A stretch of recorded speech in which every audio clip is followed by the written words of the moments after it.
Do you believe in miracles? Was that your best call or just your most famous? Speaking of a burst of creativity, you just did this because you wanted me to be at home with 3 in the booth. It's real simple, right? My entire career. No, I was, lucky enough to be there in Lake Placid when an event took place, the likes of which I'll never see again. And at the end of that game, I guess the right words came to mind. 11 seconds. You've got 10 seconds. The countdown going on right now. Morrow up to Schultz. 5 seconds left in the game. Do you believe in miracles? Yes! Unbelievable. Still repeated back to me some 12, 13 years later, so I can't imagine anything topping Do You Believe in Miracles? So I really think that is the second most famous live play-by-play call in history after Russ Hodges, the Giants, win the pennant. And it's one of those things, too, where it plays well in retrospect, I suppose, because we've talked about this before. When it happened, you're consumed with the game. So many things are happening. There's really no time to think about exactly what you're going to say. And if you had said to me right after that game, what did you say, I couldn't have told you what was said. It wasn't until some time later that people said that was a great thing you said at the end of the game. And naturally, you hear it back on tape so much. You get very lucky, too, because I could have said something that didn't play that well or whatever, and I would have had to listen to that for the rest of my life as well. You struck on something, Al. The fact that I think the average fan doesn't understand that for most of the time, when we're calling an event, we don't know what we're saying. And perhaps that's the frightening aspect of our profession, and maybe why we're lucky enough to last as long as we do, because it is the real challenge. And so many times I can recall when I worked in Los Angeles and did UCLA and the Rams and Angels, on the way home, drive home, the station would play the highlight of the game. And you say, oh, let's go back to Enberg's call of that home run in the 7th or that touchdown run in the 2nd quarter. And I said, gee, I wonder what I said. I hope it was okay. And sometimes you'd say, gee, that was pretty good. I didn't realize I said that. Other times you say, oh, I could have said this so much better. We really don't know what we're saying as we say it if we're lost in the event. But you know what I find now? I'm not going to mention any names, but with the advent of VCRs and also television critics who will take snippets of what's said, I hear a lot of guys who are obviously self-conscious.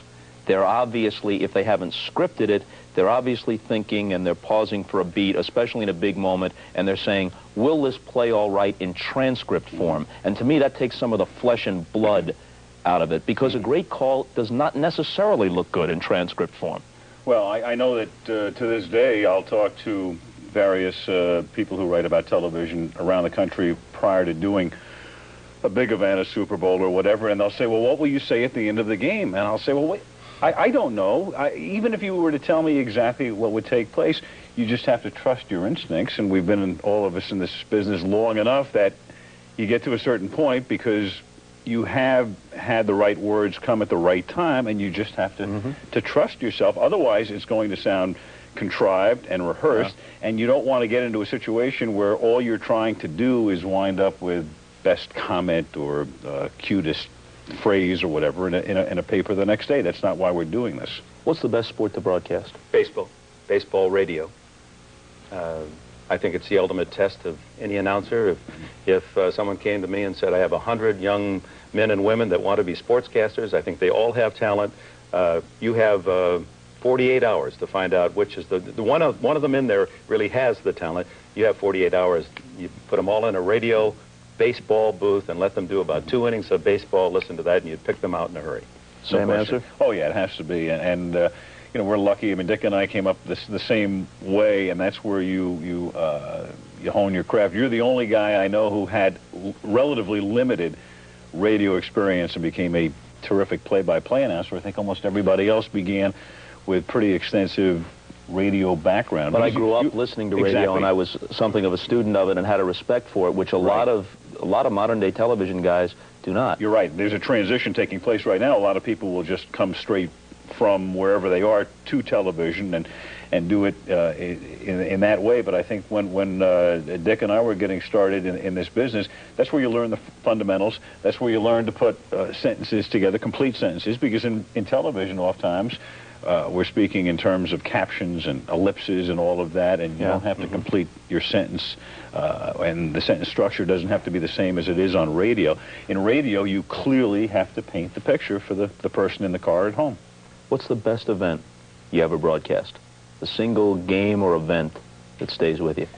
Well, I think it would have to go back to the '68 UCLA-Houston game in the Astrodome. And you can only make that judgment long after the fact. You stand back. It's much like, well, your call actually right away. It was famous in the Olympics for the hockey victory for the United States. But that UCLA-Houston game at the time, I was fairly young. This was my first assignment on national television, and just the very luck of that draw, that the first time that I would ever be seen on national television was the UCLA-Houston basketball game. Before then, the largest crowd ever to pay to see a basketball game, and now a memorable one for anyone who ever saw the game. And then for the right things to happen, you had two undefeated teams, you had UCLA and its dynasty. UCLA didn't win, 53,000 people in the Astrodome. Elvin Hayes with his multi-million-dollar performance on that evening. And then you draw back, and after 15, 20, 25 years, now I sit back and say, my gosh, of all the things I've done, the very first time I was on national television is the most significant game. There's the man they want to get it to. It's Hayes, 15-footer. Elvin Hayes, cheered on by Coach Sky Lewis, has the Cougars back in the lead, 67-65. Hayes has 37. Nielsen, caught by Cheney. Warren, 22-footer, in and out. Hayes with a rebound. The Big E. 3 seconds. The Houston Cougars have snapped UCLA's 47-game winning streak and pandemonium at the Astrodome. How about you? Well, the Lake Placid game has to be the ultimate moment, and to me it forever will transcend sport as well, because you didn't have to be a hockey fan or or understand anything about the sport to appreciate what took place. It meant so much to so many people apart from sports. In a strictly sports sense, to me, the greatest game I've ever seen in any sport was the 5th game of the 1986 playoffs between the Angels and the Red Sox, where the Angels were on the verge of, for the first time ever, advancing to the World Series, leading 3-1, a 3-run lead in the top of the 9th inning, and then Don Baylor hits a 2-run homer. Dave Henderson hits a 2-run homer. Red Sox take the lead. Angels tie it in the 9th. To left field, left center, and Dee Pettis goes back, leaps, and she's gone. And it's 5-4. To left field, and deep and down, he goes back, and it's gone. Unbelievable.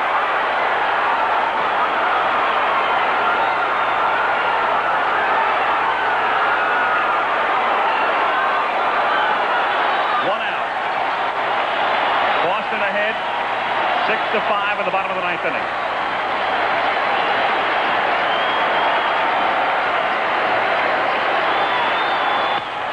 Hit sharply by Barrett for a base hit. Evans can throw. Jones is coming home. The throw home is there. No, he's safe. Boston wins it in the 11th inning. It was the most intense hour I've ever seen in any sport, including Lake Placid. The 9th through the 11th innings that day in Anaheim were incredible. And, of course, for the Angels, they were to go on to lose the 6th and 7th games as well in Fenway Park. But to me, that's the essence of baseball. That's the game, and we all love baseball so much. And that game, to me, you walked out of there and you said, that's it. That's the one I always wanted to see. He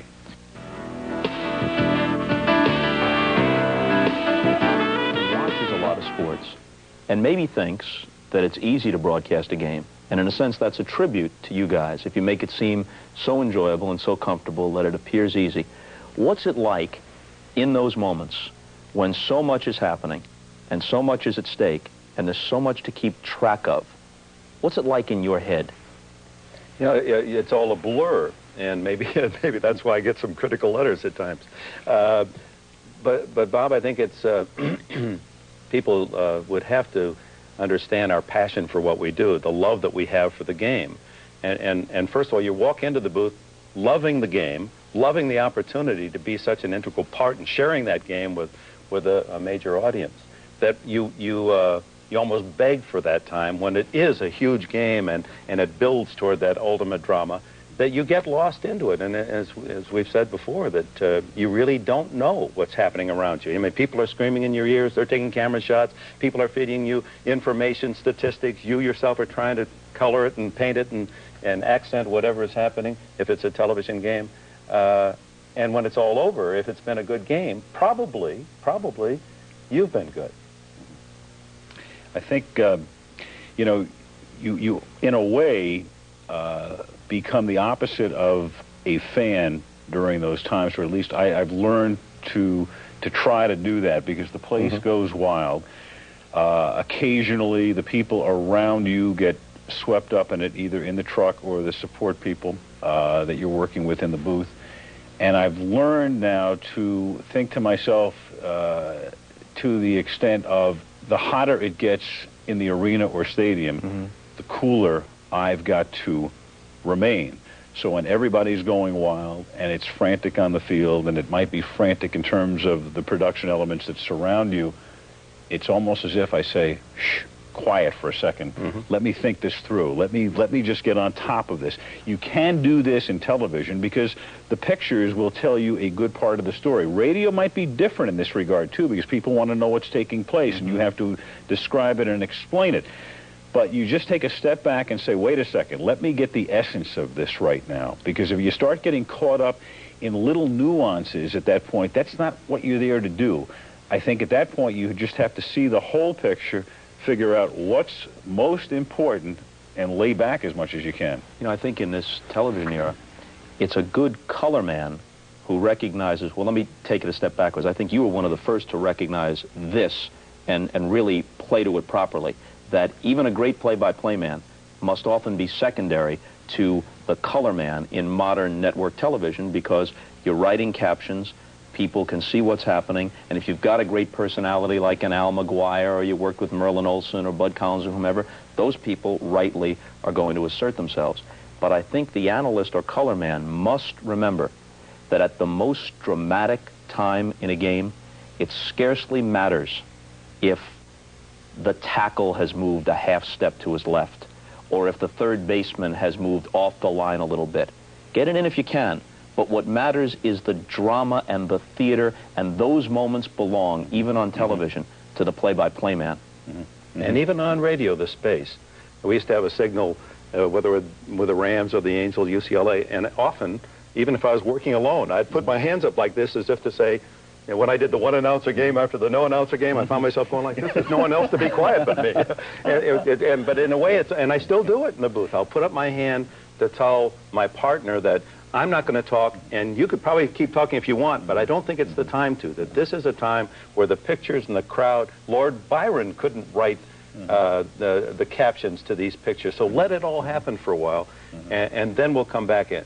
On the other hand, I think that for some announcers, it's almost become a cliche. They wait so long, it's almost like it's a mistake. Hey, come back and talk to me now. It's been fine. I've appreciated the moment. But now come on back and give me something. And you know what creates that, Dick? That's created by critics who say after, well, he let the moment play. Well, of course, yeah, but there's a feeling, and you're exactly right. Sometimes you can let it play too long. It's like, hey, wait a minute. There are things that the audience does need to know here. So there's a fine sense of the moment, and the timing it varies from event to event, Bob. It's not a case of saying, hey, I'm going to let strike three happen or the end of the game occur, and then I'm going to lay out for 2 minutes or two. That doesn't matter. You have to understand where it is when it's time to come back in. And I also think even on television, the viewer wants the announcer to take the ride with them to some extent. So sometimes you might say something that might seem, for the sake of facts and information, superfluous, but it's not, because it has some of the emotion. I want to hear, long fly ball, way back, Jones to the warning track, gone. Now, everyone can see that, but they want you to take that ride with them. And I think critics often don't understand that. You bet. No, you're exactly right, because otherwise, if you don't, then it becomes an awkward listen for people, because they're saying, in effect, didn't that just happen? Why isn't he more excited? And I know, I took some heat from, I guess some Kansas City fans and critics in 1980. George Brett hit a very dramatic home run in the third and, at that time, final game of the playoffs against Goose Gossage, and he hit it to the upper deck at Yankee Stadium, and it turned out to be the game-winning home run for Kansas City. It was so stunning because the crowd was so wild prior to that, because Gossage had a couple of strikes and Brett had fouled off a couple of pitches. And then I have never heard a crowd go from 120 decibels to 0. And to me, it was so dramatic, I just let it play. How the crowd had been turned off. Well, all of a sudden, you're getting heat from people in Kansas City. Oh, he's rooting for the Yankees. He didn't say anything when Brett hit that home run. What you were trying to do is say, hey, folks, you observe this here. You watch it and you enjoy it. Best blooper you ever heard or maybe made? I precipitated one of the great bloopers of all time. When I was going to college at Arizona State, and I clearly had too much time on my hands, and my friends as well, and we were a bunch of clowns. We decided one time we would call the sports director at the local NBC affiliate, who was part of a 10 o'clock newscast. He would come on at about 10:20, and we called him frantically at about 10:16. I got the inside number at KTAR in Phoenix.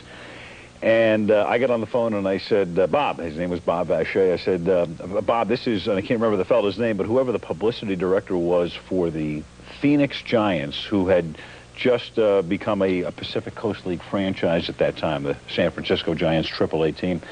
And I said, Bob, this is so-and-so with the Giants. You help me out here for a second. You know, there's a the schedule for tomorrow night. It shows Tulsa's playing at Phoenix. It's a misprint. People will be coming to tomorrow night's game. Please tell them, I would really appreciate it. I'm friendly calling all the stations. The game has been canceled. It's part of a doubleheader on Friday. No problem. Naturally, we sit there and, you know, poor Bob Vache comes on there and, tomorrow night's game at Phoenix Municipal Stadium. And, of course, we can't wait, because now the whole school knows about it, to see the next night's 6 o'clock newscast, where it's begun with poor old Bob saying, if this reporter has egg on his face, it's for a good reason. I fell victim to the oldest prank in the business, the phony phone call. And I'll tell you one thing. To this day, I make sure that when I take a phone call, it is the guy. That's the one thing I learned from him. Have you ever told Vache that you did it? Oh, poor, no. I he don't knows think, now. No. we pulled a few of those things in college, but, you know, all in the spirit of good fun and all of that, and sort of innocent. I hope. I think I may have told you guys about this one. I'm doing a Saturday baseball game with Quebec. Oakland's playing at Toronto. The Blue Jays are in the old exhibition stadium.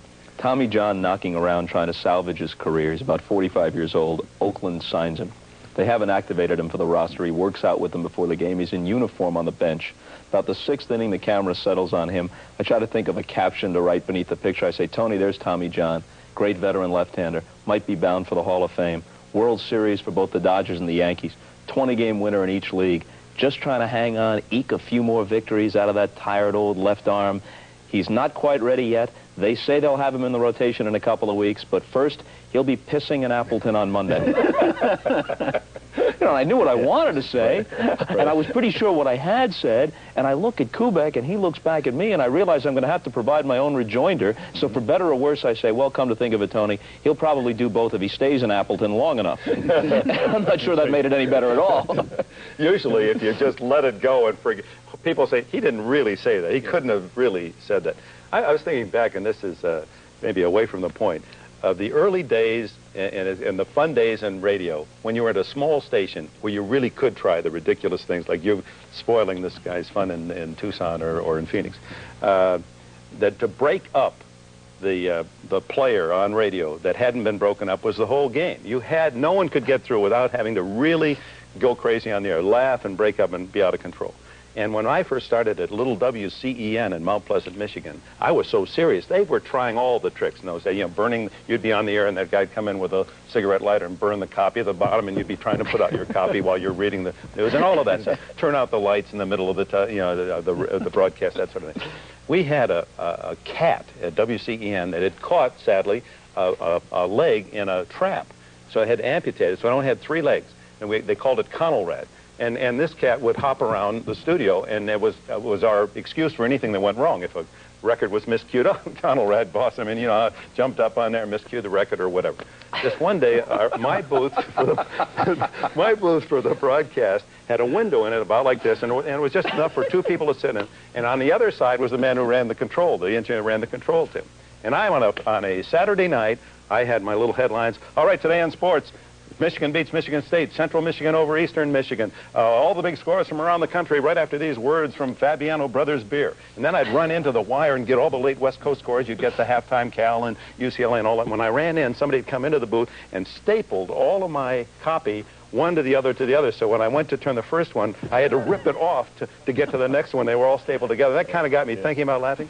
Next time, there's something in my window. There's something in the window that looks through and I can't tell what it is. And I'm reading and I'm trying to figure out what the heck's in the window. And the engineer had gotten down below the window, gotten Conelrad by the base of the tail, and pressed Conelrad's rear end right against the window. And I'm reading away, and I finally looked up, and there it was, staring at me. And when I figured out what it was, I didn't stop laughing until the next Wednesday. Next Wednesday. That, my friends, is comedy. There you go. In essence, what you've just witnessed was a televised rain delay fill. And I hope you all enjoyed it with Dick Enberg and Al Michaels. We'll see you later.